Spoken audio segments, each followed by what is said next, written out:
On behalf of the Bangalore Chamber of Industry and Commerce and Bangalore International Mediation, Arbitration and Conciliation Centre, we welcome each one of you to this session on looking beyond COVID-19.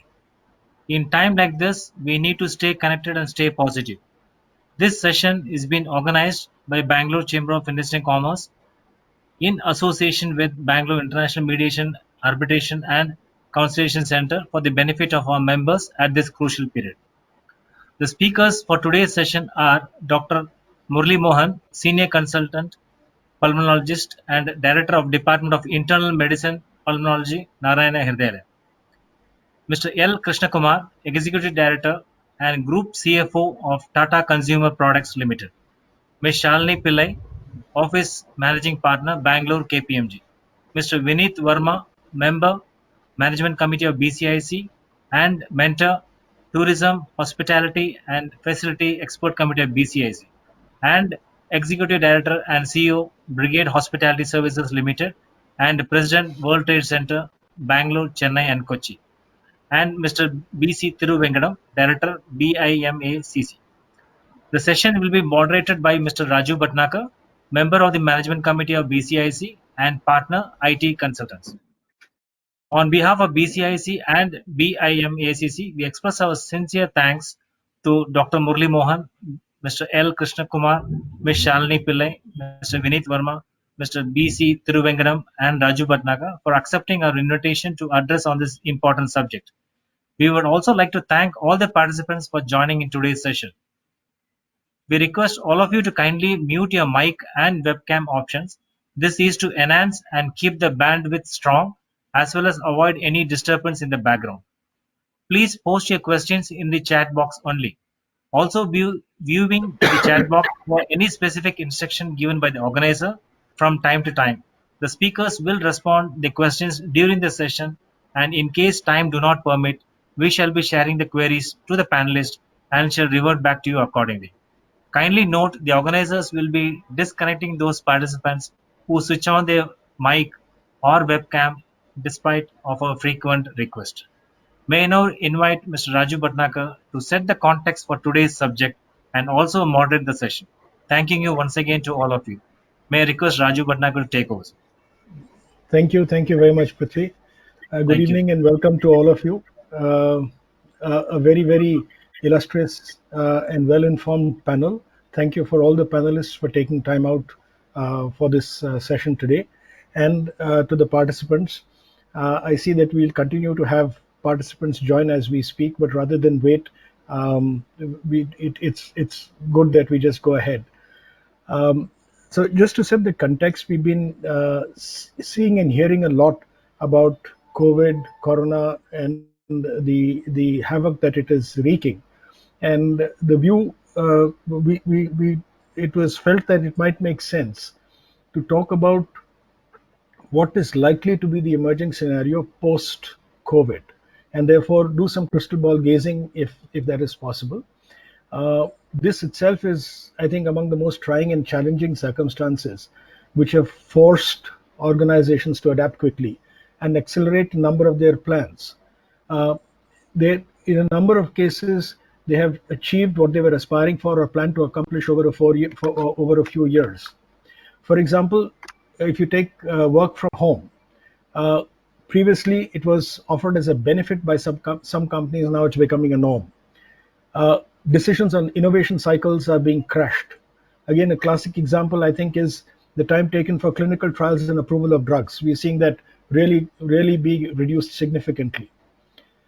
Also, there is a lot of emphasis that is being placed on employees' physical and mental health than earlier. And interestingly, there is a lot of celebration of leadership capabilities that were not considered critical before the crisis. Briefly, while we'll hear Mr. Krishna Kumar talking about it, even the retail and consumer goods sector are facing challenges. Frontline employees are directly at risk, and companies are coping with demand, which is either dramatically diminishing or surging well past available supply. But like I said, I'm not an expert in that. We will hear Mr. Krishna Kumar from Tata Consumer Products speak about that. Can I ask Shalini to kick it off? Shalini, would you share some thoughts, given that as in the role that you are, you interact with a large number of organizations. Could you share what do you see the state of play broadly, and what do you see going forward? Sure, Raju. Am I audible? Yes, you're audible. Okay, all right. Good evening, everyone. It's a pleasure to join you all this evening. Clearly, like Raju set the context for our conversation today, really unprecedented times where fair degree of crystal ball gazing, like he said, rightly so. And while one is trying to figure out what and where this pandemic will take us to, and more importantly, what is this new normal that we're all talking about? So I'll just call out a few elements that we are seeing, and from the eyes of a consultant, where we are dealing with situations where we work with clients across a very vast range of sectors. We hence are privy to seeing models that have had very, very different impact on account of the current scenario. So we've seen some businesses which have practically had to turn around their business model from a completely on-premise to an online model if they have to survive. So many new age companies that were more from a customer interaction perspective have had to see a sea change in their model. To others for whom it has meant literally shutting down some businesses because of what the future holds, until they've kind of then stepped back to do some serious rethinking, because some of the revenue models and channels mean a significant rehaul. So there are those who've been able to adapt to the challenge and move to a digital era with relative ease. There are others who are going to need some very serious rewiring and rehauling.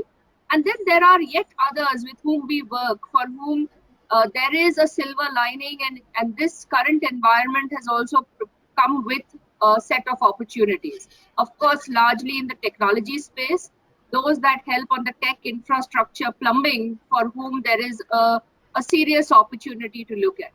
But clearly, the last few weeks have shown us that the world of tomorrow is going to look very, very different. We are seeing and looking at people's look to define what that future of work is going to look like. And if we were to break this into 2 or 3 components, for everyone, the current market environment has a few challenges. One is, of course, the demand shocks that they have to cater to look at what is the impact on the customer's purchasing power, what is that consumer sentiment, and what does it mean for me? How do I need to realign in the context of the demand shocks?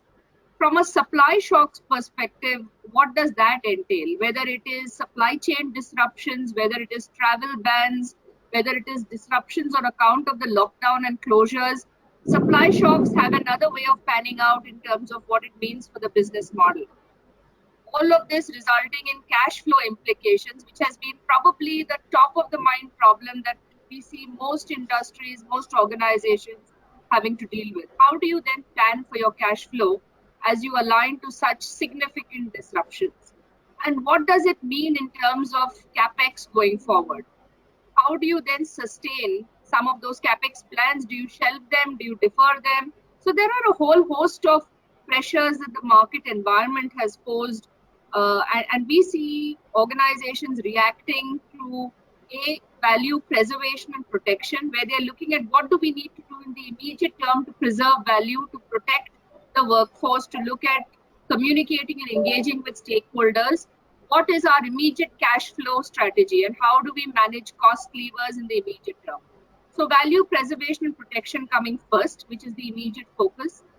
Parallelly, there is the thought around value creation, which says, as you look at the immediate term, how do you start looking more outwardly to look at what do we need to put in place to start deriving and extracting value? So, for example, the simplest of things, as work from home has triggered, kicked in and is becoming the new norm, there's a whole lot of conversation on how do you monetize your CapEx, your real estate investments, what do you do with that? How do you start creating value from some of that real estate that you're sitting on today? So there's the whole theme of value creation. And then little further down is of course the value realization strategy, when one has to look further beyond. This is no longer about a U curve or a V curve, but this is about saying, how do you create an agile business model that's going to help you equip and prepare for a W curve? What, when, and if COVID 2.0 hits us, however awful that sounds, but how do you make sure your business model is agile to enable that? So those are the few market environment themes that we're seeing, and how we're looking at organizations react across these dimensions to conserve cash, to address supply chain disruptions, to manage customer and employee sentiments, which are at the heart of it, and then of course also look at capex planning for a slightly longer term. Raju, I don't know if that suffices as a just to kick this off, but those could be a summarized way of looking at things. And I've tried to No, keep it sector agnostic. no, thank you very much, Shalini. I'll come back to you in your specialization on IT and ITES and global on the GCCs. I'll come back on that in a minute. But thank you very much. This was a good summary and a good set of opening remarks. Mr. Krishna Kumar, sir, could I request you for your initial thoughts, please?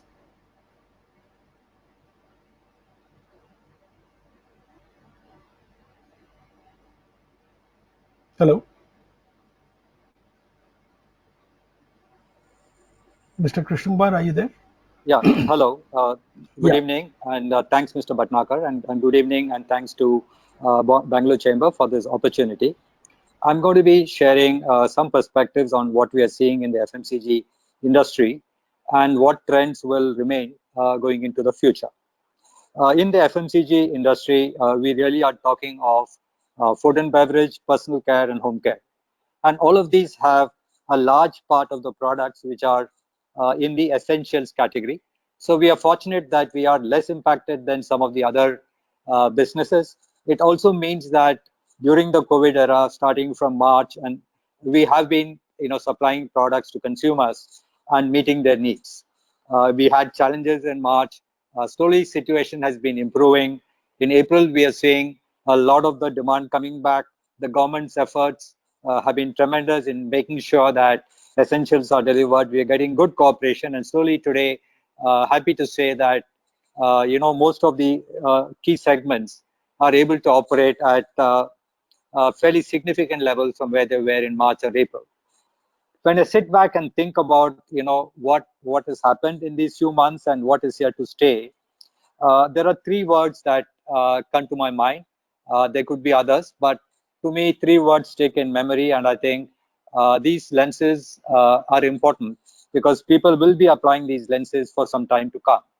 Uh, and not that these lenses were not there earlier, but I think there's going to be a quantum acceleration in the way people look at these lenses. The first is health. There's always been a focus on health, but increasingly people are moving away from specific ailments to building overall immunity. So what impact this has would mean that consumers will obviously look at trusted brands, will look at delivery against promise of quality, but also look at products which have the health element either better marketed than they were earlier, or in the product composition itself there is further refinement to increase health. Let me give you a couple of examples. One, of course, is if I take my own product range and look at a category like spices, we see an increased demand for turmeric because of its properties to build immunity. So that's an example. Similarly, on teas, we are seeing herbal teas becoming more the flavor. We also seen products like Chavanprash, which are doing well. So the focus on health and looking at products with a health lens more than ever before is here to stay. The other element is convenience, right? As people uh, have to do more themselves, there's a demand for time. They also don't want to have the same kind of labor and people around them as they do things. So again, it means that there is pressure and demands on time. So people are looking for uh, convenience and ready-to-eat products, or ready to cook, or any other form of convenience, including delivery, is here to stay. The other and the most important point that one needs to keep in mind is I'm using the word contactless or limiting contact. Now, this takes a variety of forms, whether it's consumer, whether it's supply chain, whether it's channel, right? If I'm going to look at, consumer, obviously there's more in-home consumption, and Shalini talked about that, but it also means that anything which is done out of home is significantly impacted. The other aspect of contactless is, you take a simple example of payment systems. I know the Google Pay was there earlier. We had a system of contactless payments, but today it is extended to the milkman and the vegetable vendor, more and more people. So there's an acceleration of these trends of contactless, convenience, as well as health. So we are seeing that play, and it will be there for some time to come. So what is the impact on channels? All of us know that online is gaining prominence, and many of us have read how Jeff Bezos is going to become a trillionaire from being a billionaire just a while ago. And delivery platforms, and Shalini made the point that everybody who has a brick and mortar establishment will also need to accelerate delivery from that. So including delivery as part of the offering, and also delivery doesn't necessarily mean service. It can also mean various forms of pre-packaged pickup, which is also a trend which is happening. In terms of channels, the worst impacted are the out-of-home malls, and they will take a while to come back. Social memory is short, and over a period of time, we will see them coming back. But I guess it will take a while, and we are hoping that there is no COVID-2 or COVID-3, which creates shock. On the supply chain, there is a pronounced impact, which again, many businesses, not only FMCG, will have to look at reorienting themselves. It could mean a choice of where you're getting your supplies from. I know a lot of people are dependent on China, and not only China, but on sources outside India. That could continue to be tricky if you're going to build a longer-term model which is sustainable based on that premise. So you would look at increasing local sourcing. There's also the part about where do you want your factories located. Do you want to move to a more decentralized model? If you're having one location, then the impact of any COVID incident around that is fairly high. So one would look at reorienting supply chain. Your relationships with suppliers will no longer be the same. You would look at their own COVID mitigation measures as you look into the future. As you look at factories with social distancing, the same factory will, unless things change, will produce less output. Unless you can increase working hours, unless you can do something in terms of technology. So there will be a focus on doing more with the factory to produce more output. So these are some of the trends that I can think of, which people will continue to think beyond COVID. But I think the whole area of risk management is another thing that will open up. People need to prepare for a COVID-2 or COVID-3 and spurts of not only COVID-19, but maybe some other virus. That will be part of risk mitigation and planning for a while to come. So these are my initial thoughts. Happy to take on other questions. Thank you very much. Thank you. It's heartening that FMCG is. I mean, one hears only gloom and doom, but it's heartening to see that there is some the beginning of green shoots already in FMCG, in the FMCG sector. That is heartening indeed. The other sector which has got impacted, the two other sectors which have got impacted very heavily, one is hospitality and tourism, and the other is healthcare. Vineet, could I, since you are from the hospitality and tourism sector, could I request you for your initial thoughts? Thanks, Raju, and good evening, everybody. If there's this one sector that has been the worst affected, that is hospitality and tourism. I'm sure you all know that. In fact, I had a very favorite saying during the earlier days, pre-COVID days, that whenever the economy sneezes, hospitality is the first one to get affected. And how true it has become now in today's Corona days. A sector that was contributing up to 9% of India's GDP in terms of hospitality tourism before COVID, and nearly 14.8 to 15% of states' GDP has now suddenly come down to absolute zero. We really have been trying to sort of grapple with this situation. 25th of March, lockdown was announced, and suddenly all our hotels were shut. There were guests who were stranded in our hotels. Fortunately for us, unfortunately for them, we did continue having certain amount of business because of them.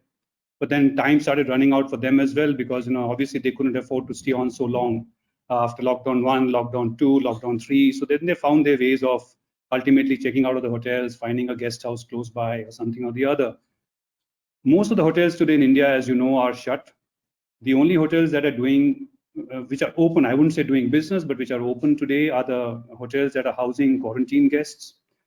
Now, as far as the quarantine guest housing is concerned, this is more like a CSR activity for the hospitality sector, because of the kind of rates that have been fixed by the government are just bare basic rates, and where there's hardly any margin for the hotels.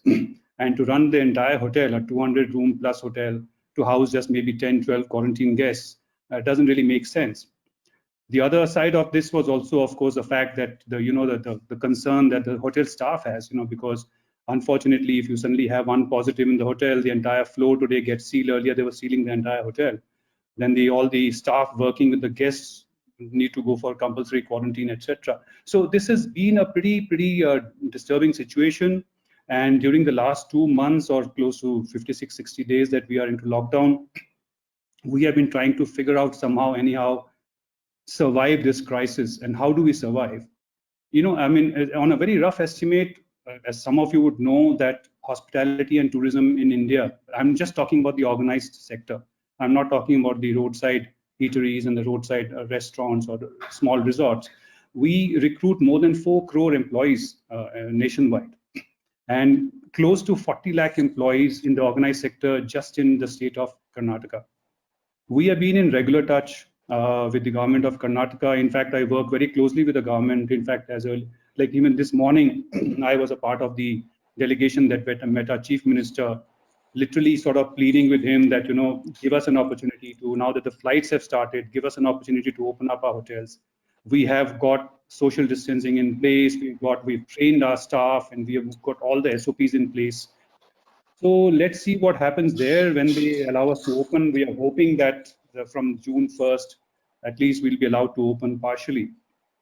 The other opportunities that have come our way, and some of the hotels probably have those leads also, is that, other than the quarantine business, how do we still generate some amount of basic money? Because, with so many employees working for our hotels, unfortunately, we've had to sort of, ask them to go on paid leaves, unpaid leaves. In some cases, some of the groups have even furloughed staff indefinitely, because there's up to a certain level that one can go, and beyond which the cash flows have totally dried up. What to do? So there have been some opportunities where, some of these MNCs and the IT majors, they have been looking for, as a part of their BCP, they have been looking at some hotels, where they want to shift some of their staff, work from the hotel kind of a concept. Because as you will all know, that one sector where the work from home does not work is the hospitality sector. It's an experiential sector. It cannot be a work from home. So having said that, we are keeping our fingers crossed. Let us see what happens. And once we get further into the discussion, I'll be able to share a lot more things about what we are planning, what the future we believe holds for us in the hospitality sector, as Raju put it, the crystal ball gazing. So we have actually been doing that. So as we get into the discussion, I'll be happy to share that as well. Thank you, Raju. Thank you very much, Vineet. Yes, you're right, absolutely. Hospitality, and I think the other one which has got hit very badly is aviation, which unfortunately we don't have a representative today. But the other one which has been in the center of news is healthcare. Dr. Mohan, and this is right up your street. Being a pulmonologist, you can actually give us an inside view of what's happening. But your initial thoughts and your opening remarks. Yeah, so I'd like to actually share my screen with the audience and talk a little about how COVID-19 has impacted healthcare. And this is a healthcare perspective. It's my perspective, not necessarily something that everyone would agree with. So we have multiple stakeholders within this. We have patients who are obviously the center of this whole industry. We have doctors who service the industry, hospitals they work in. We are supplied by pharma, medical devices, consumables, the biotech industries at large. Medical tourism, which is just picking up, has been impacted badly.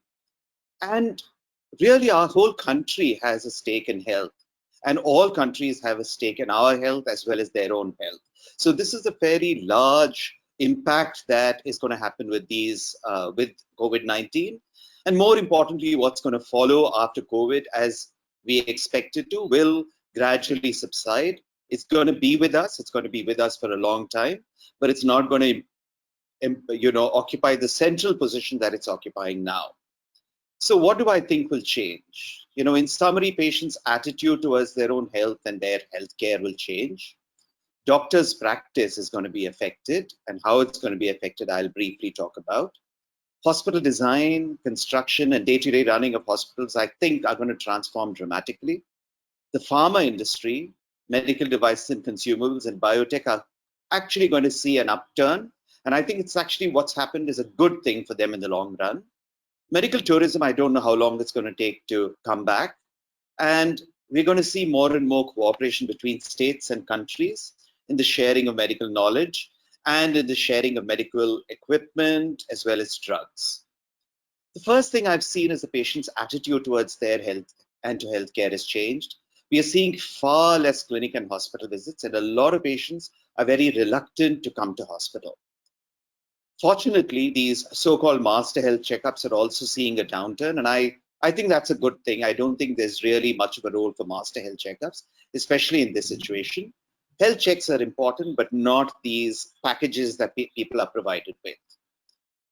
Unfortunately, and this is the negative side of it, there's postponement of essential care, hypertension, asthma, but even more importantly, even more worryingly, heart problems, cancer diagnosis, cancer care are all being put on the back burner. That's not a good thing. We're going to see the fallout of these in the next few months. There's unfortunately a severe lack of finances for patients because many of them have not received their salary, and this is extremely difficult, especially for the lower socioeconomic classes, the daily wage workers, those running individual shops. Some of them complain that they're not able to buy their essential medicines.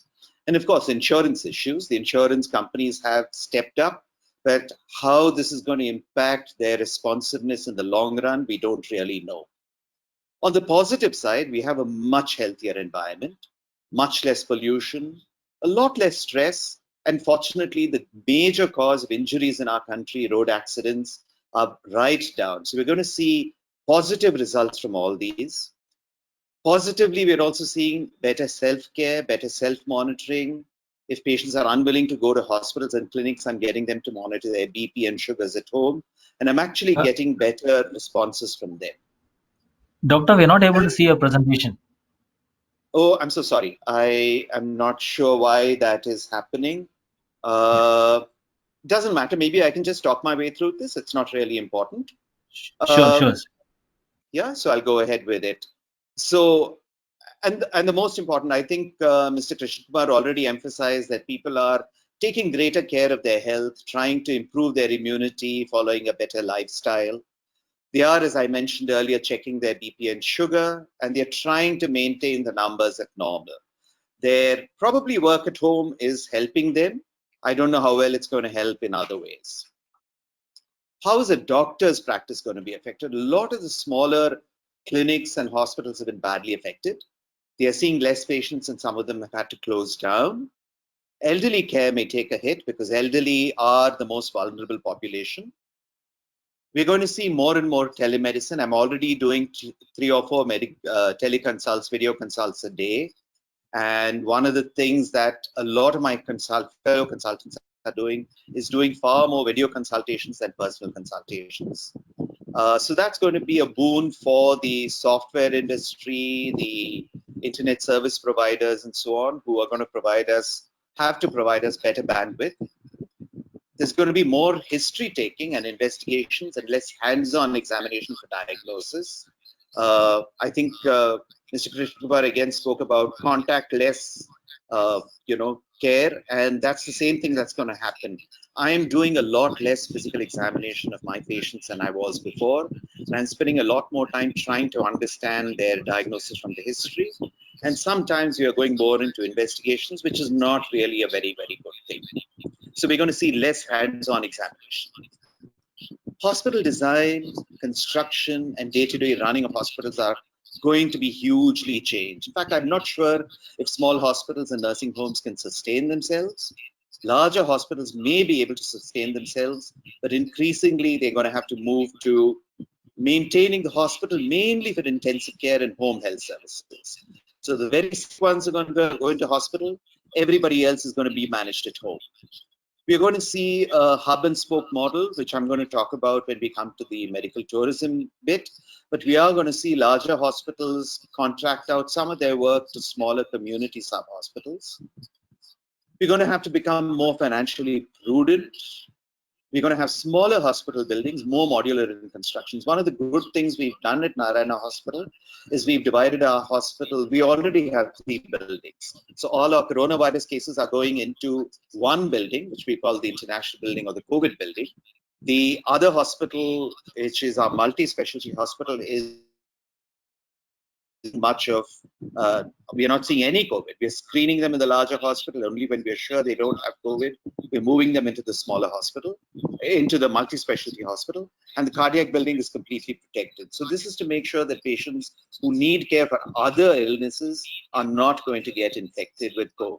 So we're trying as far as possible to keep them far apart. And this, I think, is going to be the way of the future, because again, as you know, Mr. Krishna Kumar mentioned, COVID-19 is 19. We are going to see more and more frequent problems with new viruses, new zoonoses. The time period between them is going to become smaller and smaller as viral, interactions between animals, wild animals, domesticated animals, and man increases. And the hospitals are going to become more modular in construction, so we can completely wall off one hospital and still keep the hospital functioning. One of the great problems we've had is that we have central air conditioning. And that's a big worry for the spread of virus between one and the other room and patient. So we're going to see, I think, less air conditioning, more natural light, more natural ventilation. We're going to see lower cost construction. And this is going to make a big difference to how hospitals are designed, constructed, and run. The pharma devices, pharma companies, medical devices and consumables, this is actually going to turn out to be a boost for them. We're going to need more diagnostic tests, not only for COVID-19, but at large, because we are going to be more focused on these and less on personal contact between doctors and patients. My worry is we're going to see more drug discovery and vaccine production. We're going to fast track vaccine production, vaccine discovery and production.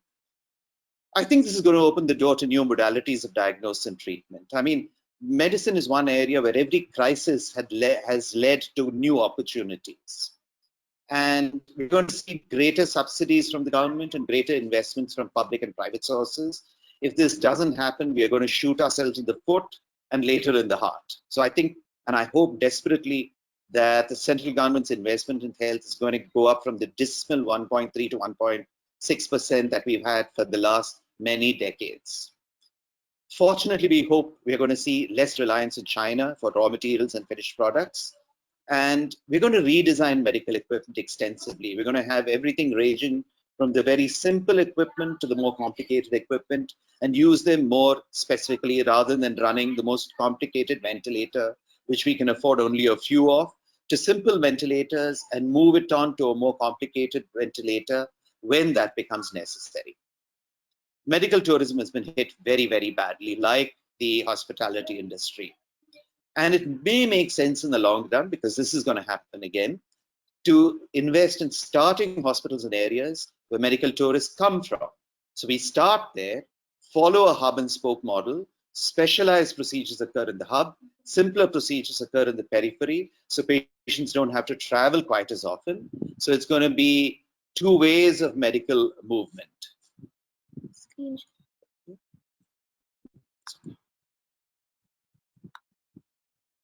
Okay, then let me move on. Cooperation between states and countries in the sharing of medical knowledge.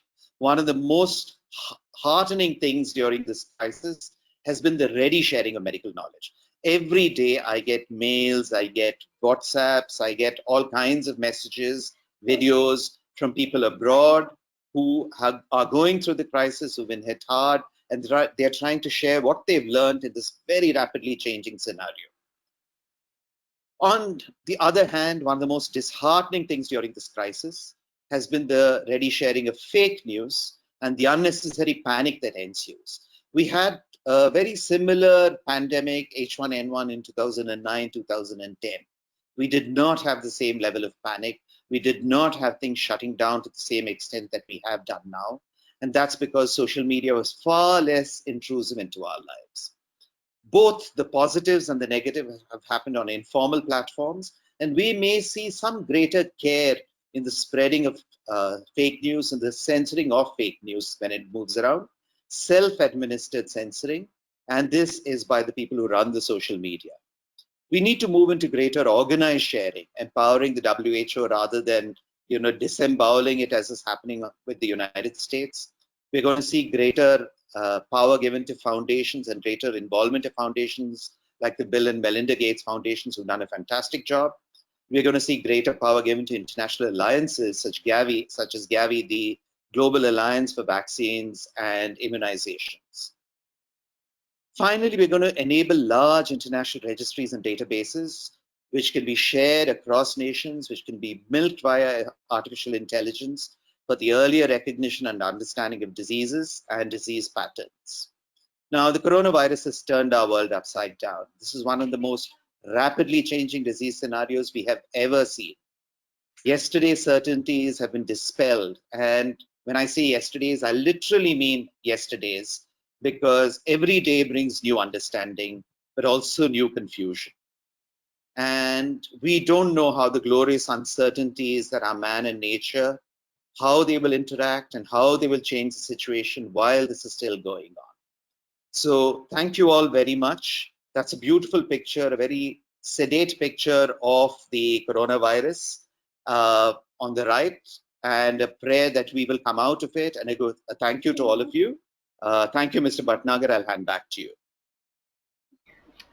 Thank you. Thank you for pointing out that that's a sedate picture of the coronavirus. I was admiring it. I thought it was a good Rangoli design. It actually looks a very nice mandala. That's true. That's true.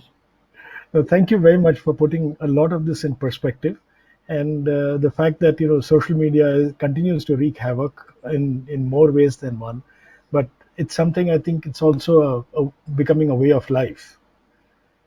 Thiru, it is usually, and I'm saying this in a lighter vein, that when all options fail, one goes to the lawyers and to the courts to get things sorted out.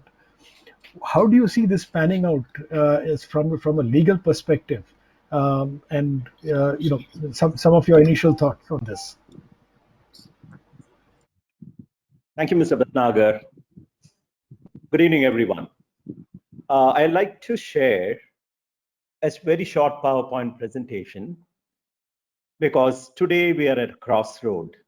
I am talking when I say that the dispute resolution mechanism as such, we are at a crossroad, and there's an uncertainty, as Dr. Murali Mohan had mentioned, and we do not know how or which direction are we going to go. The stakeholders, it's not just the disputants, the lawyers and judges.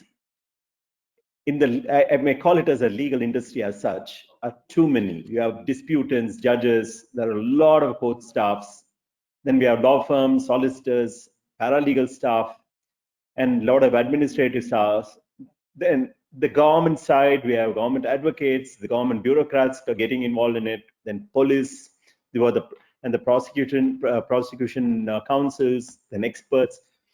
It's a huge it's a field of stakeholders, and each one impacts another as such.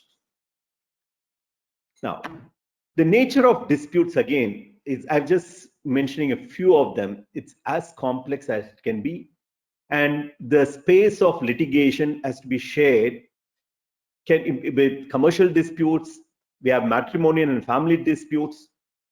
It can be anything as such, including medical negligence, which I'm sure is going to be on the rise soon, and cases pertaining to insurance claims and property disputes, so on and so forth.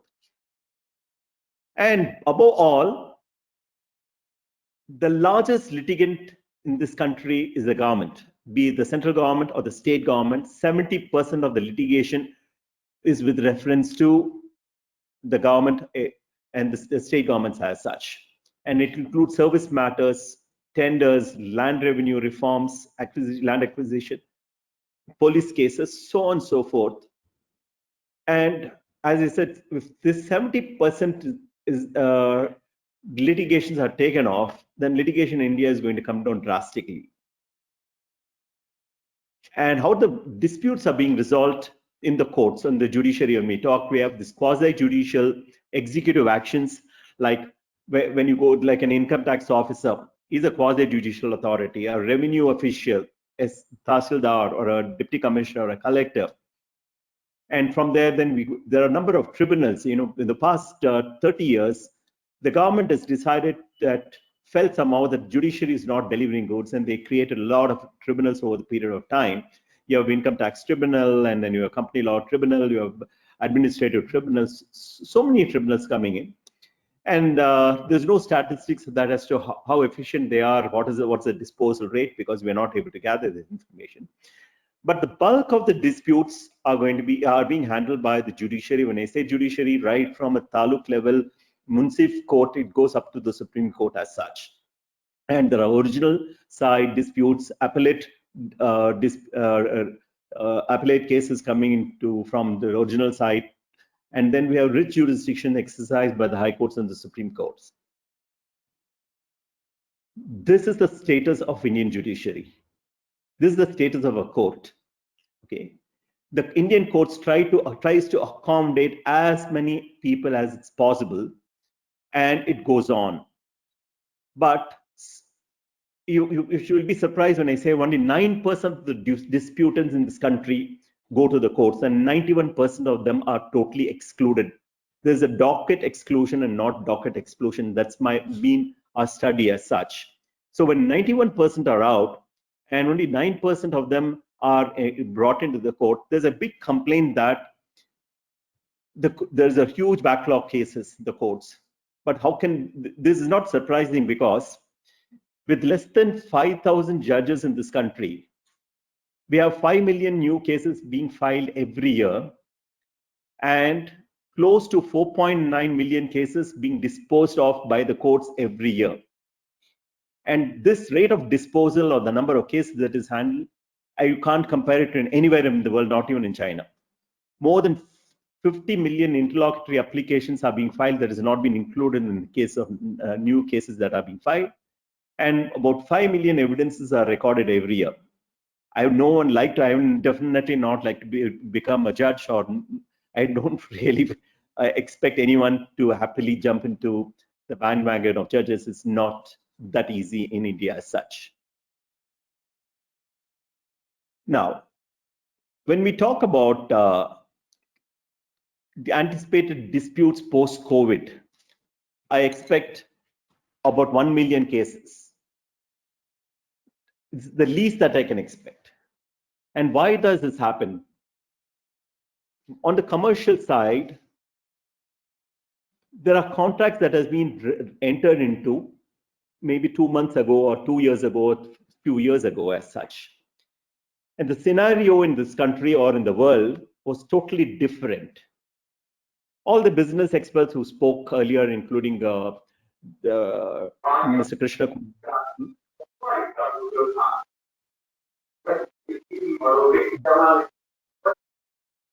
I'm sorry, there's some interruption. Okay. Yes. Well, they said that there's definitely a change that is happening. Now, when it comes to a simple contract that is based on certain parameters which existed before the pro-COVID entry into the world, and there were expectations based on those parameters, and these expectations have turned the table, and then you see totally these things will not going to happen or it is not going to happen to the satisfaction of the person who has entered into a contract. Maybe one person will benefit, other person may not benefit. So this is going to have a severe impact in the world, especially it is going to affect the justice dispensation. There's going to be more than 1 million disputes. I'm not saying courts cases as such, disputes arising. And there's going to be a challenge as to where these disputes are going to be resolved. The challenge is how are we going to how are the courts going to take care of this? In the past 2 months, we have seen that the courts have come to a grinding halt. We had a huge highway flow of traffic into the courts. Now it's only a trickle, and what is happening is in the past 2 months or so, most of the courts have adapted themselves to have video conferencing, and matters of great urgency are being disposed. But there are challenges. Today we had a hearing, but unfortunately, you won't believe that though we are the best in Bangalore city, we have the best connectivity, everything. Our audio totally failed. What I argued, the honorable judge was not able to listen, or the other parties could do, but ultimately the matter got adjourned. So in some cases it does work, but there are going to be major challenges, because if the courts are going to migrate from personal hearing to a digital platform, then there are issues of, one is affordability and connectivity. How many of lawyers in the country can afford to have a laptop or get an access, or villages to have an access to internet and good bandwidth is a big question. And how many people are tech savvy is again another issue. And then we are used to playing with papers. When we talk, if you see any litigation, the case files just builds up over a period of time, and no suit is less than about 1,000 pages in a matter of 5-6 years. Now we are going to dispense away. Are we going to dispense away with all these paperwork? How are we going to adapt? And how are the evidences going to be conducted? Is it going to be a summary procedure, or there's going to be a detailed trial? And the more concern is on the criminal side when it comes to a trial of a murder, or even a terrorist activity and all. It involves a lot of trial and examination of witnesses, and it's going to be a big challenge. But fortunately, I should say that the Indian judiciary, though it's overloaded, as perhaps since this quite some time ago, maybe about, especially in the state of Karnataka, we have adopted to, on the criminal side, video conferencing. Like in Bangalore city, we have a prison called Bhatnagar, which is beyond Electronic City in the outskirts of Bangalore. And the prisoners used to be earlier brought to the city for a simple hearing. By the time they commute and go, they will be spending 4 to 5 hours, and nothing could happen as such except adjourning the case. The courts have devised a program where the prisoners are no longer brought into the city as such, and there's a video conferencing facility in the prison. So the cases are heard online by the judges. And there are many trials which have been conducted online as such. So it's not going to be that easy, that difficult for the courts to switch over. But the challenges comes from which is the lawyers are going to face this, the litigants are going to face these issues. And again, social distancing has created a bit of a problem, because we are not able to meet clients, and parties are not allowed to enter the courts. There's a lot of restrictions. So I feel that there's going to be a major transformation, but it's going to happen very slowly, and we are going to have quite a bit of teething problem as such. And so I feel that all of us, all the stakeholders, have to be prepared. When I say in my earlier slide, I've talked about law schools and law students. They play a very critical role for us. They come as intern. They participate in the court proceedings, learn a lot what is happening in the courts, assist lawyers and solicitors in working in learning. But when you're going to adopt social distancing, the unfortunates also are going to be affected. But some of the law firms have adapted to e-internship as such. People have been brought in as to assist the law firms and lawyers as the interns, maintaining using internet as such. But how many of the students can afford the technical connectivity is a major challenge. And I wish the government of India could spend more money on technology and also enable the lawyers and the bar associations as a major player to train lawyers and provide the hub and facility to enable lawyers who cannot afford laptops or connectivity. Every taluk has got a association of a bar association, and the bar association can play a major role as such. And so there are other methods of justice dispensation, which I can talk later. But our major concern is that how are we going to manage another 1 million cases, which may be hitting us within a couple of months when we have already about 5 million cases a year. Thank you, Mr. Bhatnagar. Thank you, Thiru.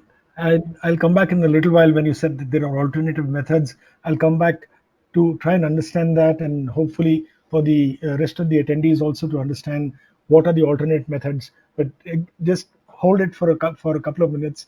I'll come back to you with that thought.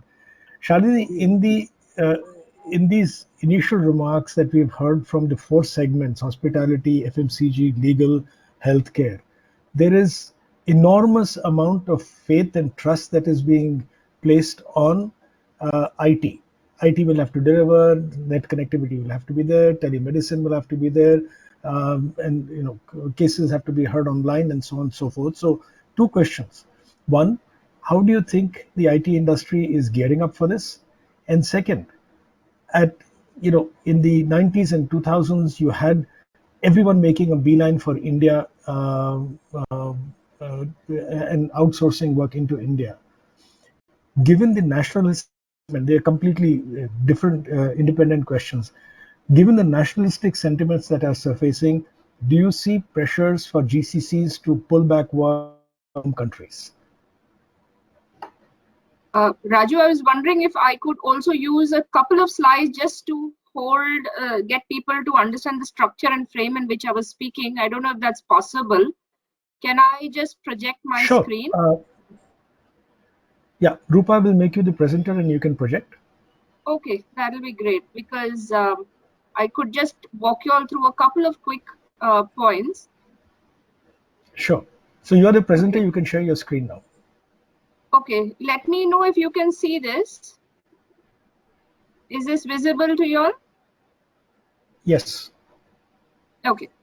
All right. So what I wanted to call out to the group here today is Shalini, you might want to put it as a you might want to put it as a slide projecting full screen. Okay, give me a second. Sorry. For some reason, I cannot get into a slideshow mode. I don't know. The chat is blocking it. Sorry about that. Okay. No, go ahead. Never mind. Okay, sorry. I just can't get the chat screen off. No, slideshow is there, ma'am, the top. Yes. Go ahead, ma'am. Correct. Is this better? Can you see it now? Yeah, better. Clear. All right. Okay, great. Much better. So I was just going to call out to say that clearly technology is a very, very critical enabler, and more so in the world of tomorrow. We heard that as a common theme across many of what the eminent speakers called out today. And from where we see it, we do believe India has left no stone unturned to recover and to leverage this technology sector of ours. So whether it is how the sector has come together to respond to the current scenario, the government, private sector, startup ecosystem working hand in glove to find solutions of what it takes to work in this new world of today and the world of what tomorrow is likely to be. we've seen industry bodies like NASSCOM go all out, not just in terms of thinking through the models of tomorrow, but also in terms of efforts to start reskilling the workforce that is going to be a need of the hour, because there are going to be some very critical skills that are going to play out. As I go through this, and I'm just going to skim through a couple of slides only, what you see here, and I did want to remind people that when you look at the world around us as it has been changing, even in a pre-COVID environment, we must recognize that we were moving increasingly towards a world that had a lot of automation, that had a lot of digitization, where the world was leaning on India for that talent pool. At the same time, we were seeing new technologies emerge, whether it was analytics, artificial intelligence, and a bunch of others. While all of the good stuff was happening, we recognized the risks that we were also grappling with. So cybersecurity was already a big theme and an area of focus for industry at large. All of these, in our view, has only got further accelerated in a post-COVID environment. So we don't see a shift except in the same direction and going faster. So what we do see is, when you look at sound bites and what we're hearing around us, we've seen the IT industry with hundreds and thousands of people in a work from home mode. We've been locked down for weeks on end, with people working out of their home offices and of their homes, really. We've seen a bunch of things, and I'm only calling out a few sound bites here, but this is stuff we're all hearing and seeing around us. We've heard some of the largest tech companies talk of allowing 75% of employees to work from home. We've seen costs getting redefined because hiring has gone on freeze. We've seen people looking at compensation and benefits quite differently. There is a lot of concern around what this translates into real estate, because models are going to get rewired. Work from home is clearly going to become the norm. It may not get to 75%. We believe that is unreal. To some of what the good doctor mentioned earlier, we do believe one is going to have to balance this with the mental health and wellness of people. And how do we do this is going to be critical. But the IT sector has geared up in its entirety to deal with this scenario. As things stand just now, almost 100% for most of the IT sector, GCCs have been working from home. And now, of course, slowly looking at a very calibrated approach to return.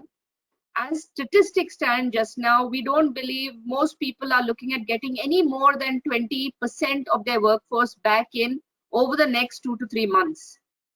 It's a very slow return because things have been working beautifully from a remote environment. Of course, one is cognizant of the toll it takes on people, and hence there's a lot of emphasis on employee wellness, on employee health, and how we look at that differently. But the IT sector has really proved to the world that working in a remote environment, they have made it possible with service levels not dropping, with productivity continuing to be maintained. And hence, to your question earlier, Raju, we don't think that there's going to be a beeline of people exiting. In fact, those who have invested in their GCCs in the country, to highlight a couple of things, these are areas that we believe the GCCs are looking at differently. So this, by the way, and I missed calling it out earlier, but it is almost categorized as an essential services sector, because this sector is actually keeping the lights on for many other geographies world over. The sector in India is providing very essential services to keep companies functioning in a business as usual environment across geographies, and hence it is essential services. Having said that, and a lot of what I say here applies to the IT sector at large, though this focus and what you see on the slide is for what is called the global capability centers or the captive centers, also known as the global business services models. For all of them, their focus is really around dimensions you see on this slide. Frugality is pretty much the need of the hour. Everyone is looking at how do we save costs. To the point I opened with, cash management applies across all sectors. How do you optimize? How do you do more with less is very much the mantra. Workforce shaping, recognizing that the world of tomorrow is going to need very different skills. While I'm talking of a limited technology sector view here, Clearly, we are seeing it in the manufacturing space as well, where the need to get more to up the digital quotient is only going to increase. Risk and compliance is pretty much the norm, because all of this being tech enabled, with emerging technology comes a whole lot of emerging tech risk, which needs to be managed and managed extremely well, because the risk has gone several fold higher. So we've continued to see investments by most players, whether it is on additional security layers, on enhancing the maturity from a cyber threat perspective, from a data privacy perspective, and that's only going to increase. We've seen operating models get rewired quite significantly, including geographical footprints and how organizations have structured themselves. And digital infusion, we've touched upon it. It's very much where the investments are going. Very high scale and levels of automation that we're seeing across the board. Data being put to full use, as some of this sector is supporting onshore work remotely. The way they are mining and leveraging the data that they have access to is phenomenal. So if I would sum up, and if I look at how this sector is planning their work and getting geared for the world of tomorrow and that future of tomorrow, we clearly believe that the operating model is going to go through a sea change. Automation is going to take it to another level of maturity. We're going to see the workforce get realigned, reskilled in a very, very different manner, and risk and security layers get built in a even more robust manner than today. So this was just to call out how the sector is preparing for that world of tomorrow, because it is going to look very different. There is going to be an agile model where you will have a large part of your workforce working from home, and that is reality. So let me stop there, Raju. A long-winded answer to your question, but I thought I'll just share a perspective of how the sector is gearing up for this future of work. No, thank you very much, Shalini. I think it gives a good perspective, and more so that the fact that I quite like the description that you called it an essential service, keeping the lights on in different countries. Interesting description. Vineet, in terms of hospitality and tourism, what are the innovations and changes that you're seeing in this that you think are likely? And are there any, do you see, I think it's stating the obvious, but what are the kind of new norms that are likely to emerge post-COVID? Raju, actually what has happened is that there are two key driving factors that are going to govern the hospitality sector going forward. One, of course, is what they call social distancing, which we are actually preferring to call it as safe distancing, because in a hospitality sector, social distancing of 2 meters apart doesn't work, particularly in the MICE events, the meetings, conferences, and banquets. So we are looking at some kind of a concept called the safe distancing, which is typically 3 feet to 1 meter. So going forward, there will be a lot of focus on rearranging the entire hotel layout, whether it be furniture in restaurants, whether it be twin sharing rooms, whether it be banquet spaces. Everything is going to be revolving around that. So as a result, what's going to happen is that our occupancy per cycle is going to be literally halved. So let's say if the restaurant in a hotel has a 120 cover restaurant, which is actually going to drop down to 60 cover. So the challenge there is going to be that our revenue per cycle is going to obviously half. So we have to figure out innovations as to how to go about doing that. Second key factor that's going to drive the entire industry is the contactless experience. Starting from the time that you arrive at the airport and you are picked up by the airport, the hotel car, what is your experience in the car? How contactless are you during the entire thing? The drivers are being trained. The moment you reach the hotel, how is your baggage being handled? Is it being sanitized? And everything has to be very contactless, whether it'll be thermal screening. So we're installing thermal cameras all over the place. And we also have to, at the same time, be very, very discreet, because God forbid, let's say if you suddenly have a guest walking in amongst 50 others checking in, suddenly one guest's alarm pops that, this guy has got high temperature. That may result in creating some panic with the rest of the crowd.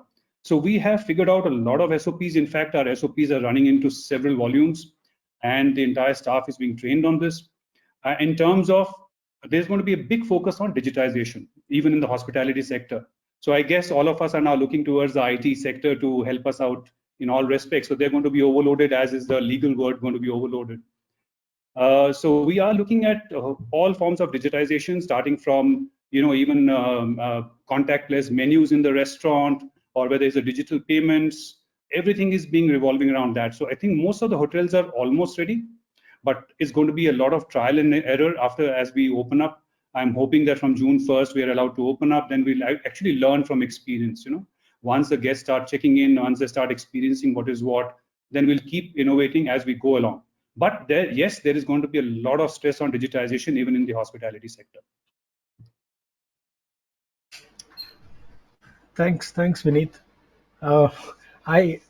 I'd hate to be in the hospitality sector if you have SOPs running into several volumes to be retrained. It's it's not something that I would look forward to at all. Yeah, I know Mr. it's not a very, very happy time, but then I guess to reassure, in fact, I was speaking to one American author who was taking a webinar, and I asked him this question about the international travel. So he said, look, I am going to be very, very scared to come into a hotel right now. God knows who has slept on this bedsheet before I check in. So, that's the way it is right now. So we have to be really cautious and careful, and SOPs, unfortunately, have to run into several volumes. Yeah, I suppose there isn't much of an option. Mr. Krishna Kumar, sir, across the panelists, I think you're the only one who's from the manufacturing sector. So while specifically about FMCG, but maybe generalizing it to some extent, how do you see supply chains being different from the past? What are the elements that you think you'd like to call out, which may need to be relooked at? And is it going to fundamentally change supplier relationships going forward? Yeah, thanks. That's an interesting question. There are many dimensions will change. I'll just pick some of them. And I think recently, when you talked about the hospitality, and there was an example of the number of covers changing from 120 to 60. I think that's a good example. So everything else remaining the same. If you have social distancing, your capacity is going to go down. So how are you going to make up for that and re-engineer that? I think is the first point, and this is within the factory. Now, if you move out, and within the factory, there is going to be obviously other elements of how do you employ contract labor if you have contract labor.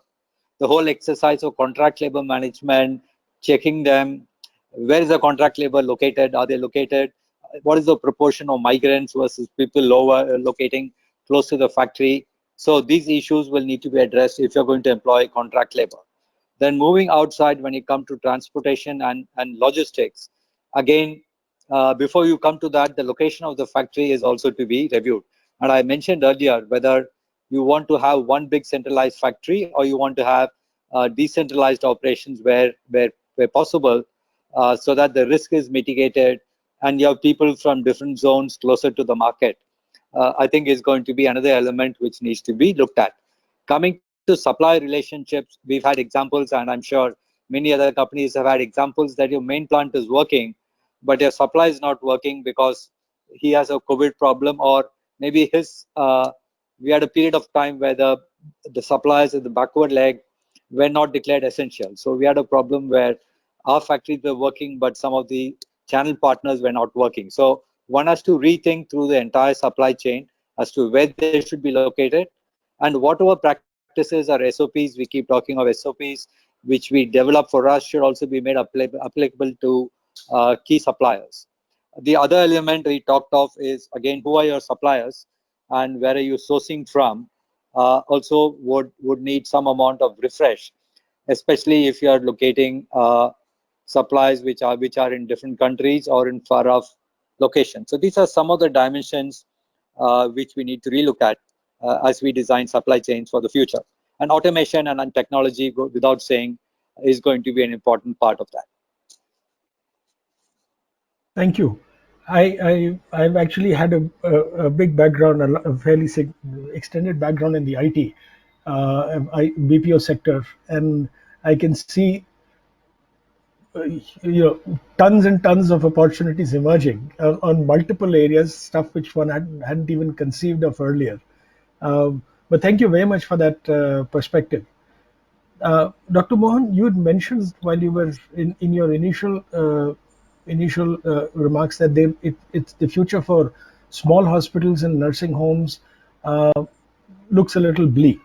You'd also mentioned that there is a likelihood that the larger hospitals will become more modular. So, two questions, one related to this and one separate. Do you see smaller nursing homes becoming adjunct to larger hospitals and becoming modular rather than being general nursing homes kind of thing? And second, if there is a greater involvement, the greater home care required, do you see the home care medical personnel being that stream of employment skyrocketing?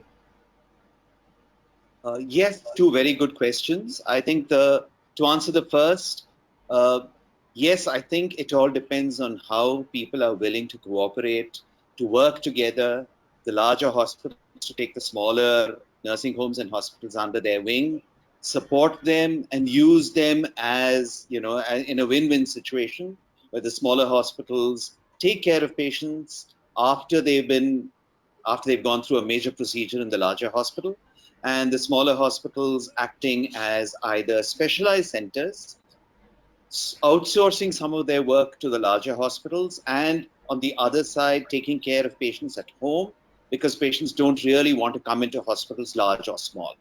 Somehow, and this is perhaps not really fair, the smaller hospitals are looked on as not being up to the mark of the larger hospitals, of maybe not maintaining the same sterile standards that the larger hospitals can maintain. So that part they can probably take care of, hive off to the larger hospitals while they move more into the home care services and look after patients at home. So that's going to need rethinking on the part of doctors. It's going to need retraining. My chief, Dr. Shetty, always keeps saying, we shouldn't expect the patients to come to us. We need to go to the patients. And I think this is a golden opportunity to put that into practice, because that's really what's going to happen at the local level, at the state level, and at the international level. We are going to have to go to the patients. The second question, Mr. Bhatnagar, please remind me what was the second question. So that was about increased extent of home care, and therefore nursing personnel or medical personnel who will take care of your needs out of home. Do you see that as a major employment opportunity or a major segment to grow? Oh, absolutely. I think it's already happening even before COVID-19. Our hospital is extensively using physician assistants to take the initial history. So a lot of the initial data is captured, the investigations done already have been captured. And I think this is just going to increase. We are going to move more and more into specialized nurse consultants doing a lot of the jobs currently being done by doctors. We're going to see physicians' assistants doing the initial part of the management. We're going to see expert nurses going home, doing a part of the care, and then when they recognize that there's a problem, recommending that they see a doctor or move into hospital. So absolutely, I think home care from that perspective is going to increase. We're going to see more and more care delivered at home. We already have a lot of home health services in Bangalore, in other cities, who are looking after the elderly, the sick, who don't need a hospital's care, but need some kind of specialized nursing care or general nursing care. And this is a category that's already increasing, and I'm just going to see it expanding more and more in the future. You'd rather have one person coming in every day and looking after you than going and sitting in a hospital where you have different nurses, different doctors coming in every day, increasing the risk of all kinds of infections. That makes logical sense. Yes, it does. Thank you very much. Thiru, I'll come back to you with the piece that we had parked a little while ago. So once again, two questions. You spoke about litigation, but to what extent is arbitration an effective alternate dispute resolution option? And also, if litigation and arbitration can't meet the requirements of users, are there alternative mechanisms, and how do we go about them to get a cheaper, faster, and a more binding dispute resolution? Arbitration as such is stems out of a contract where two or more parties who enter into a contract agree to get their disputes resolved through arbitration as such. And the number of arbitration cases in the country is very less, because most of the business communities, barring big corporates, are not even aware of what arbitration is all about, and then most their contracts do not contain an arbitration clause. So according to me, less than 2% of the disputants go towards arbitration. Notwithstanding that, there is another major issue that is a general perception in the mind of people that arbitration is a luxury litigation, which normally people say, yes, a litigation is going to a restaurant and having food, and an arbitration is ordering something in your room as a room service. So it's going to be an additional charge. So that is the perception. And again, there are two types of arbitration we call as ad hoc arbitration and institutional arbitration. Bulk of the arbitration that happens is ad hoc arbitration, where if both the parties decide to appoint a respective arbitrator, who may be a judge or any other expert as such, and from the respective side, and those two arbitrators appoint a third arbitrator. And generally, there's no fixed rule, as they don't have a definite rule, and this can go on. There's no cap on the fees. It all depends upon what the arbitrators demand and what the parties agree. So that is the reason this general perception is that it's a very luxurious litigation, not meant for small and medium businessmen as such. On the contrary, of late, like centers like BIMACC are promoting institutional mediation, arbitration, and there are some of the courts in Bombay as well as Karnataka High Court and Delhi High Court. They are promoting institutional arbitration. There are a couple of other very good institutional arbitration centers where everything is transparent, the rules are there, and then in addition to it, the fee structure in most of these places are well disclosed, and there are no hidden, there are no frills, or everything is transparent. But as I said, small and medium size or micro industries do not approach going for these arbitration. They feel that they get trapped into it. So they may have very valid reasons, but generally, you know, arbitration does not, though we say the award is final and binding, every award is getting challenged for some reason or another. Matter can go up to the Supreme Court. There are a lot of amendments that has come in force in the recent past. From 2015 onwards, there have been 3 amendments to the Arbitration and Conciliation Act. Most of them are welcome, but some of them have been criticized because it's not. But as I said, arbitration is not going to play a major role in dispute resolution. On the contrary, in the past 15 years, court annex mediation centers has become very, very popular. So a place like Bangalore, which is one of the largest court annex mediation center, at an average, there are 100 cases referred by the courts to Bangalore Mediation Center. And the success rate of settlement is almost 70%.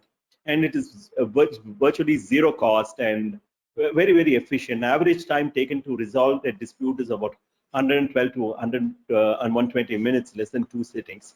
So it's nowadays mediation is becoming popular, and centers like BIMACC have been, and there are a couple of other centers who have been providing pre-litigation mediation.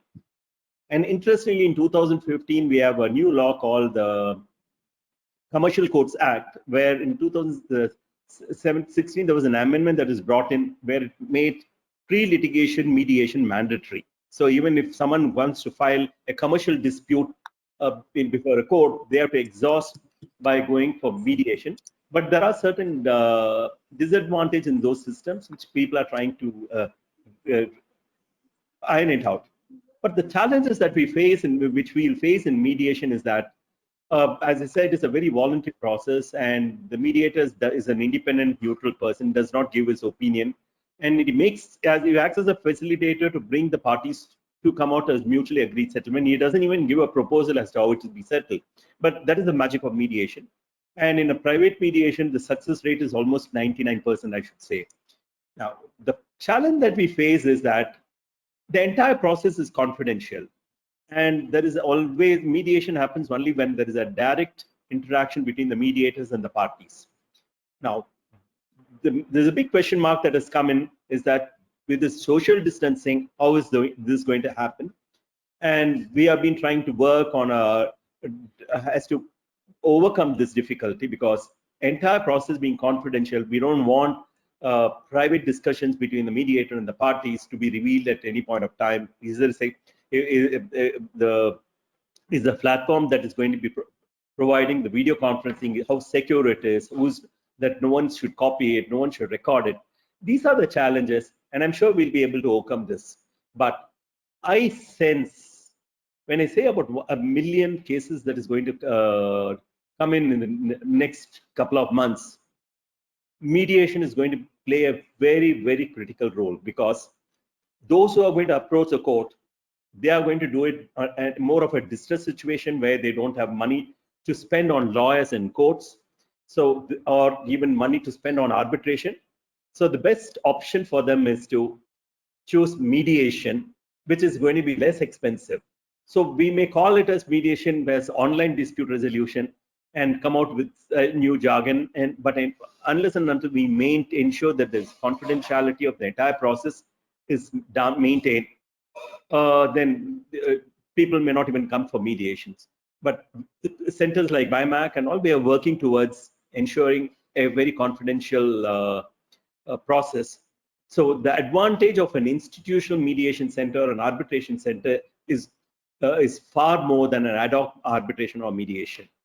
And I see this tremendous amount of interest that is being shown by the parties as such to go in for mediation, and they should also persuade the lawyers and the law firms to switch over to mediation, because it's extremely cost effective. In the Western countries, 95% of the disputes don't even go to the court, they go for mediation. And the settlement rate in those 95% is 90% of the 95% gets settled within a short period of time. So I see a great future for dispute resolution mechanism. And then we also have another dispute, a very unique process called neutral evaluation. So people should use the neutral evaluation, going to an independent person who will evaluate whether the case is fit for mediation or not, or sorry, dispute or not, and take a call whether should they spend money to chase bad money.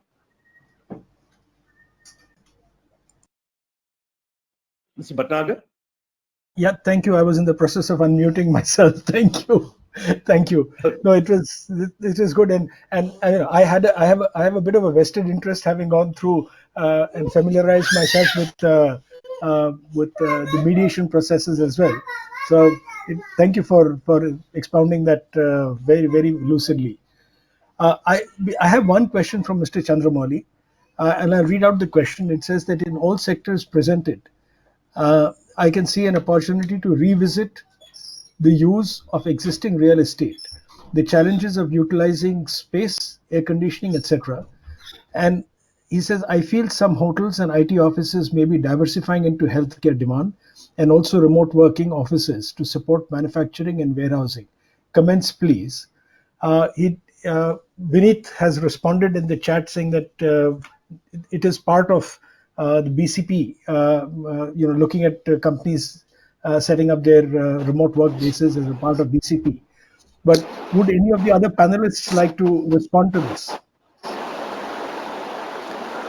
Yeah, I think the mantra is going to be alternative use of space, right? So again, one will have to look at one trend I think will happen, and I'm going to wait for my other real estate colleague to comment on this, is that homes will become more important, right? While we are talking about, and so the kind of homes one is going to design, because people will be spending more time at home.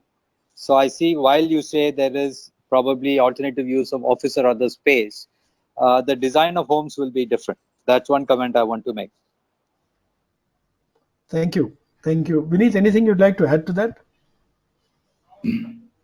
No, absolutely. I think from a real estate perspective, we have actually seen a certain amount of surge in demand for ready-made apartments. Surprisingly, I mean, under construction apartments, there's yet to pick up after this, during this COVID. But we see substantial interest in ready-to-move-in apartments, where people are actually looking at, whether we have created any workspace for them.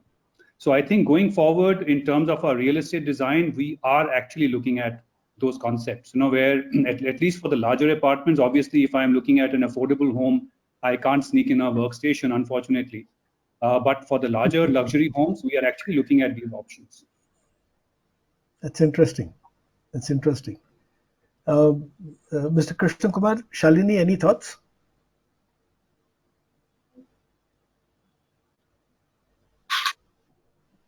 Raju, I have the from a question.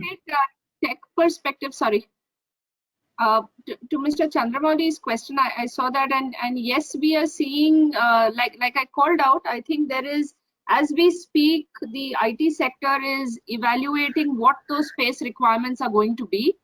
There are offices, there are players who are sitting with their developers to renegotiate terms, to look at what could be alternatives, because assuming that one settles anywhere between maybe 30 to 50% of a work from home model for some of the players, that is going to mean excess capacity, and they're looking at ways of how to unlock value from that.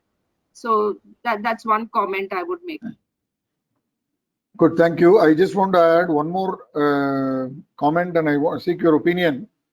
Since air conditioning is going to be enemy of or a friend of corona, most of the spaces have been designed without windows. Typically, IT buildings, multi-story buildings, glass walls, and hotels with double glass door, special locks, and for that matter, even hospitals. There's a mention about hospitals will not get air conditioning anymore. The question of air conditioning seems to be a very big challenge. Comments, please.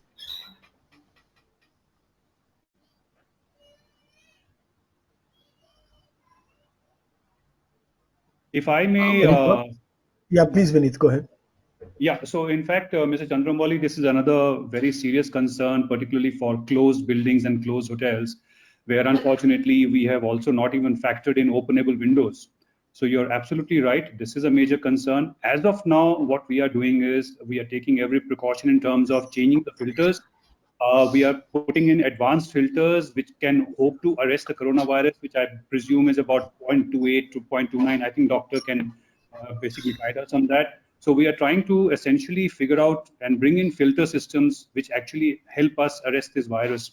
Second thing, more importantly, the microbiological tests are being done for all the ducting systems on a regular basis to make sure that they are not infected, because that duct actually is a more dangerous thing than anything else. So we are doing a regular maintenance, regular cleaning. We have increased our temperatures, air conditioning temperatures, to above 26. We are keeping the temperatures at around 26 degrees and we're not bringing it down. At the same time, fresh air runs throughout the building around the clock. Even if the office is shut, fresh air continues to run. So these are some of the measures we have taken right now. We have also brought in experts to help us further in the matter. But replacing the entire air conditioning system at this point of time, particularly in a in a particular setting like a hotel, is going to be really impossible. So we have to figure out some solutions. Since there is a question cutting across the service sector, I just want to leave one thought that increasing the temperature of the aircon puts a humidity at a very horrible situation, and that creates other type of health problems. So that is one comment. Second comment is for air change in the local micro level rooms. You might like to very quickly, all of you, look at redesigning at least one window, and that may be a big demand from even the international travelers who will come into India very soon. So it is not just the air change at the macro level of the plant, but also in the individual rooms you might like to look at, because increasing the temperature also affects the humidity. The third point is your atriums with sunlight and vitamin D will become more important to kill all these viruses. So I think more and more design element with atriums and sunlight will become increasingly important in the future for all the three sectors, be it hospital or hotels or even the IT industry. No, good point. In fact, going forward, the design is going to undergo a sea change. I can assure you that. But retrofitting in an existing properties is going to be a huge challenge. We are still trying to work around it. Thank you, Vineet. I'm acutely conscious that we are a little beyond our scheduled time. I'd request indulgence for a couple of more minutes and request the panelists for their quick closing remarks. Mr. Krishna, if we could start with you, please. Yeah, I think thanks. I enjoyed the conversation. So I think there are also a lot of common themes which are emerging from this. While there are industry specific issues, I think the alternative use of space, redesign of space, uh, consumers applying certain lenses not only for their own product but everywhere they go is going to be a common theme which cuts across industries. And the third again is technology and going digital. But what we haven't probably talked about is, man is ultimately a social animal, right? So and we said that there may be a COVID-2, COVID-3, COVID-4.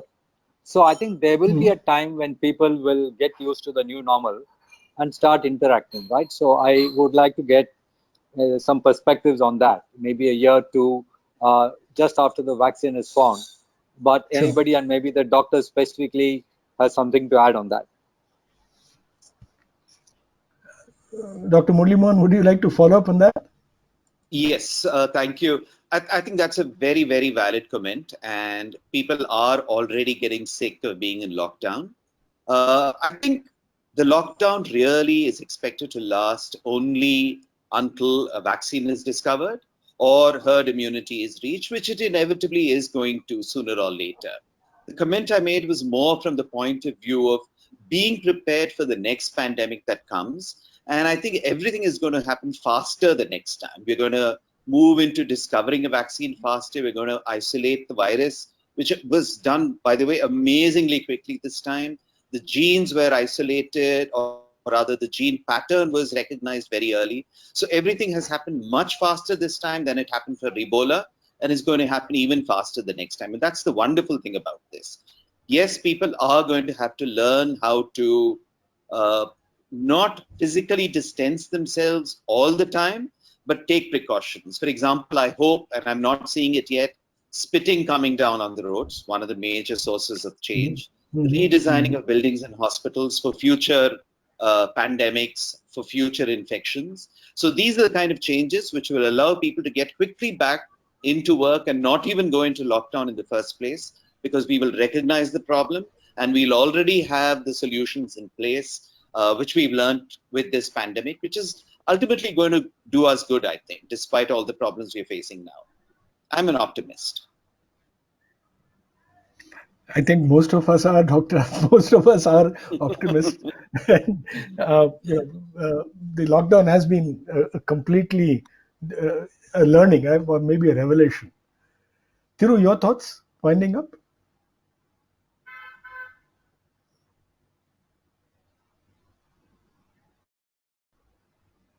Mr. Bhatnagar, yes, it's a very relevant question, Mr. Krishna Kumar said. In fact, we are seeing the impact of COVID with respect to social relationship, especially in the segment where people have been sitting in the house for the past 2 months. We got reports that there is an increase in domestic violence a little bit, and there's also stress among the family members, both psychological impact on people having lost the job, and then it's the indirect impact is that resulting in a demand for a partition within the family or matrimonial dispute. This is a cause of worry as such, because this is the first time it has come and such a thing has happened. And definitely, yes, we don't know to what extent unemployment is going to have an impact on the society as such, and it's going to be a major challenge as far as socio-economic status of the society, and the fallout is going to be disputes as such. So we are a bit concerned on this. Yeah, I suppose things will continue to evolve, and we'll just figure out over a period of time what falls into place and how it evolves actually. Shalini, your thoughts? Raju, I'll keep it very brief. I spoke a lot about the rewiring of models of the future, but the one common theme across all of us, we're talking of human beings at question here. It was going to be critical to have learnings from this whole pandemic. What I sometimes fear is that we tend to have short-term memories, and once things are back, the world goes back to where it was before. And I Yeah. think while business models will get rewired, we need to really rewire some of our thinking, take some of the beautiful lessons that this pandemic has taught us, balance things out a little better, respect the beautiful world and ecosystem, and not abuse it, leading to a situation like this. So I think this is not just rewiring the hardcore business models we're talking about, but it needs some rewiring in terms of human nature and behavior as well, and would really want to see some of that change come about.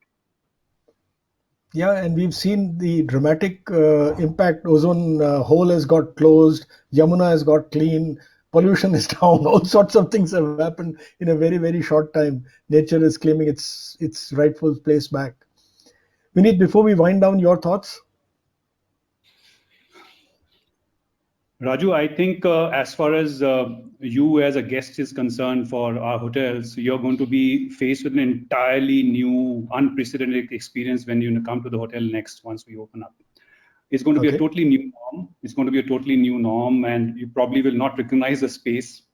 And but having said that, I am hoping that with this tourism opening up, the domestic tourism is going to have a lot of focus. We are of the firm opinion that all of us have been locked in for the last 2 months, and we are really wanting to go out somewhere or the other. So domestic tourism, local tourism, places where you can actually drive to with the family in your own car. Those are the kind of locations that I think should get ready to receive guests. And for a staycation, that's what we are trying to call it. Following the domestic tourism, then once the flights have now started, then we are looking at some growth in our domestic travel and business and some rooms getting occupied. But unfortunately, I do not see a big uptake there. Simple reason being that all of us have learned to go digital. So only essential business travel is what's going to happen going forward. A lot of us are not going to travel just for the heck of traveling. So I think that is where we need to be very, very aware of the fact. In terms of food and beverage, restaurants will start gradually picking up. But then I do not know how comfortable will you be sitting behind an acrylic sheet and wife sitting on the other side. So these are some of the things that we are trying to sort of work around. But having said that, and the other big challenge, and I must tell you all of you this. Most of the international hotels, I'm talking about brands like the Marriotts and the Hiltons and the Hyatts and whatever, nearly 50 to 60% of their business actually is international business, international travelers. And that's not going to start too soon. That's a big source of worry. And that's the idea that Mr. Chandramouli asked is very valid question. We're actually thinking that what do we do with the remaining rooms? So maybe, let them out to offices like Goldman Sachs, and maybe Shalini can come forward with KPMG, will rent out some rooms to you. These are some of the things we are looking at. But having said that, we are keeping our fingers crossed. But I do not see hospitality coming back to pre-March days, at least for the next 2 to 3 years, unfortunately. So let's see, fingers crossed. Wow. Yep, agree with you, fingers crossed. If I could exercise a wish, I would only have wished that we had much more time, because there is so much ground to cover, and I think we've just about scratched the surface.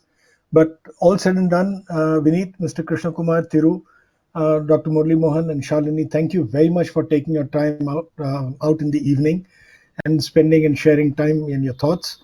Apologies that we've overshot by about 12 minutes, but I think it was time well worth spent. Thank you very much. Thank you. Thank you so much. Thank you. Raju. Thank you. Thank you. Prithvi and BCIC. Thank you. Yeah, thank you very much, ma'am. Bye. Bye, Bye. sir.